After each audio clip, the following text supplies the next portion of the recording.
I was shooting 6-round strings at a target 15 yards distant that allowed 2 Mozambique drills per string. I was in no hurry. I was working with a new carbine, a new trigger, and a new sight that I had quickly zeroed before filming.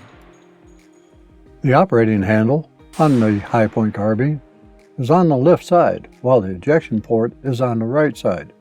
If you are a right-handed shooter, the operating handle will be coming back at your face at a pretty good clip when firing while ejecting shells way to your right.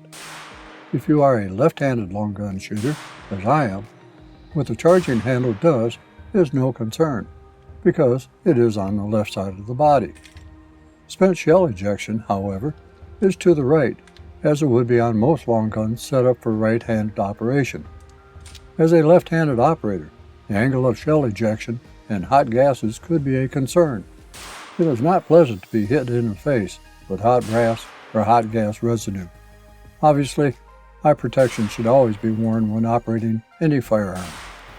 For me, since I am a right-hand dominant left-side shooter of long guns, magazine changes are performed by rotating the top of the high-point 1095TS slightly outward from my body while holding the grip and pressing the firearm into my side.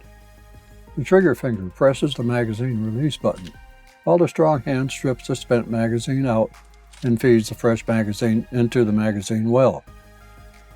I have also found it easier for me to rotate the top of the firearm toward me until the operating handle is facing up slightly.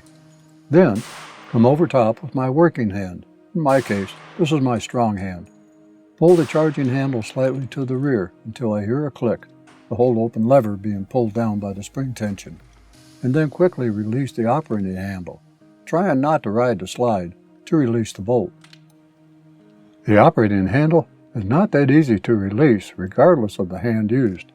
It is all a matter of knowing what the left and right hands need to do.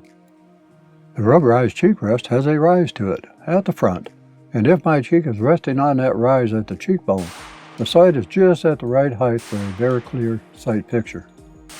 Recoil is negligible, and the spring-loaded butt plate is actually doing something to contribute to buffering the small amount of felt recoil. The high-point 1095TS ran without a hitch. The trigger pull weight with a new sear spring really made the 1095TS a bit more pleasurable to shoot. However, the trigger is still heavy and requires a bit more trigger finger than you may be used to. There is no just using the fingertip with this trigger. You need all of the trigger finger you can come up with. Thinking ahead and having experience with other high-point carbines, a dab of blue thread locker was used on the operating bolt handle to prevent it from loosening while shooting. All in all, a high-point 1095TS made for a great day at the range.